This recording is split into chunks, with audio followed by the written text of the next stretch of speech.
Hello everyone, আজকে দুপুরবেলা রান্নার জন্য চলে আসলাম সবজি কাটতে। ফার্স্টেই কেটে নিচ্ছি ফুলকপি, তারপরে কেটেছিলাম আলু, কারণ আজকে হবে ফুলকপি আলু পেঁয়াজ কলি দিয়ে মাছের ঝোল। কারণ কিছুটা পেঁয়াজ কলি বাগান থেকে তুলে এনেছিলাম, ভাবলাম ওটাও দিয়ে দিলাম ওর মধ্যে। তারপরে কেটেছিলাম উচ্ছে, তারপরে কেটেছিলাম পেঁয়াজ রসুন যা যা লাগে সব কিছু কাটা হয়ে গেছে, পেঁয়াজ টমেটো রসুন ধনেপাতা। তারপরে এদিকে দেখো আমার উচ্ছেও কাটা কমপ্লিট হয়ে গেছে। তারপরে দিয়ে দিলাম ফুলকপির পাতা সিদ্ধ করতে, কারণ আজকে করবো ফুলকপির পাতা বাটা। এখন সিদ্ধ হয়ে গেছে, এখন মিক্সার মেশিনে দিয়ে ভালো করে পেস্ট করে নেব। আমাদের এখন পেস্ট করা কমপ্লিট হয়ে গেছে। এরপরে এটা কড়াতে একটু নেড়ে নেব, ব্যাস হয়ে যাবে তৈরি।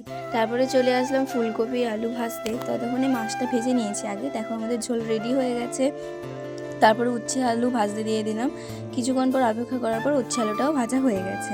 তারপর চলে আসলাম খেতে, কাঁচা লঙ্কা পাতা বাটা আর উচ্ছে ভাজা ভাত। তারপরে খেয়েছিলাম ফুলকপি আলু মাছের ঝোল। তারপরে দেখো একটা সন্ধ্যেবেলা একটা খুব বিষাক্ত সাপ একটা ভাই দেখতে পেয়েছিল।